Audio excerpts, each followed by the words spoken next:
ఇదివరకు ఏదన్నా విషయం ఉంటే వార్త రాసేవాళ్ళు. ఇప్పుడు ఊహాజనితంగా వార్త రాయడం కాదు, ఒకళ్ళని విలన్లు చేయడం కోసం, ఒకళ్ళని హీరోలను చేయడం కోసం వార్తలు రాస్తున్న రోజులు కాబట్టి వాస్తవాలు చచ్చిపోతున్నటువంటిది అసలు అంశం నుంచి చర్చ డైవర్ట్ అయిపోతుంది. ఇప్పుడు షిర్డీ సాయి అనేటువంటి సంస్థకి స్మార్ట్ మీటర్లు పెట్టే కాంట్రాక్ట్ ఇచ్చారు. అది దుర్మార్గం. ఇది తాజాగా ఈనాడు రాసుకొచ్చినటువంటి దాని మీద ఆడిట్ చేస్తారు. ఆడిట్ ఏంటి, అన్నీ చేయండి, అవసరమైతే తీసుకెళ్ళిపోయి వాళ్ళందరినీ బొక్కలో వేయండి, ఎవ్వడు అడగట్లేదు. బట్ అసలు విధాన నిర్ణయం ఏంటి? రైతులకి స్మార్ట్ మీటర్ల వ్యవహారానికి సంబంధించి స్మార్ట్ మీటర్ అన్నటువంటి సిస్టమ్ని కేంద్ర ప్రభుత్వం ఏం చెప్పిందంటే, మనకి ఉచిత విద్యుత్తు అనేది ఇస్తుంటారు.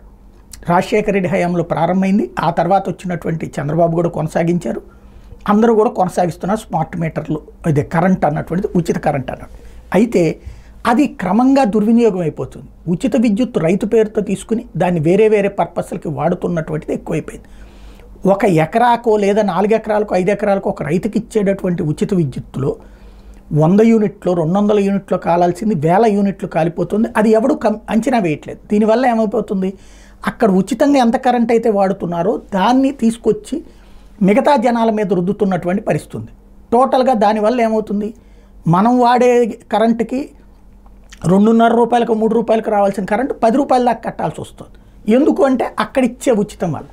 దీనికి జవాబుదారీతనం లోపించింది. ప్రభుత్వాలు ఏం చేస్తున్నాయి అంటే, ఎవరికి వాళ్ళు మేమిస్తున్నాం అని చెప్పుకున్నారు, కానీ ప్రభుత్వం నుంచి సబ్సిడీ డబ్బులు 5 పైసలు కూడా వాళ్ళకి ఇవ్వట్లేదు కరెంట్ డిపార్ట్మెంట్కి. అందుకని జవాబుదారీతనం కోసం కేంద్ర ప్రభుత్వం ఏం తీసుకొచ్చిందంటే, స్మార్ట్ మీటర్ పెట్టండి, ఉచితం ఇవ్వండి, మీరు ప్రతి కనెక్షన్కి స్మార్ట్ మీటర్ పెట్టండి, ఎంత అయితే కరెంటు దానికి వాడుతున్నారో ఆ డబ్బులు ప్రభుత్వం తీసుకెళ్ళి ఎలక్ట్రిసిటీ డిపార్ట్మెంట్కి చెల్లించండి. ఇది క్లియర్గా ఇచ్చినటువంటి ఆదేశం. అలా చేసినటువంటి అయితే అది రాష్ట్ర ప్రభుత్వాల అధికారం కాబట్టి దానికి అలా చేస్తే ప్రోత్సాహం ఇస్తామంది. 0.5% లోన్ ఎక్కువ తీసుకోవడానికి పర్మిషన్ ఇచ్చింది ఎఫ్ఆర్బిఎం నిబంధనల ప్రకారం. దాని కింద రాష్ట్రంలో పెడుతున్నప్పుడు రైతులకు అన్యాయం, రైతులకు కరెంటు మీటర్లు పెట్టడం ఏంటి ఇది అంటూ అక్కడ తెలంగాణలో కేసీఆర్, ఆంధ్రప్రదేశ్లో తెలుగుదేశం విమర్శించింది. మేము వస్తే ఆపేస్తామంది, లాగేస్తామంది, పీకేస్తామంది, ఎవరు పెట్టుకోవద్దని పిలిపించింది. బట్ సైలెంట్గా పెట్టుకెళ్ళిపోయింది అప్పుడు ఉన్నటువంటి జగన్ ప్రభుత్వం. 0.5% లోన్ కూడా తీసుకుంది. ఇప్పుడు ప్రభుత్వం అధికారంలోకి వచ్చింది, తెలుగుదేశం ప్రభుత్వం. స్మార్ట్ మీటర్లు పెట్టడం ఆపేస్తారా, తీసేస్తారా, ఉన్నాయి అసలు ఏం చేయదలుచుకున్నారు, ఆ అంశం మీద చర్చ జరగాల్సింది పోయి ఇప్పుడు వాడు దోపిడీ చేశాడు, వీడు దోపిడీ చేసి చెత్త తీసుకెళ్ళి బొక్కలో దోయండి. బట్ స్మార్ట్ మీటర్ల మీద మన ఫార్ములా ఏంటి, 2 నెలలు అయిపోయింది, ఏంటి పాలసీ డెసిషన్, ఇది కదా చెప్పాల్సింది.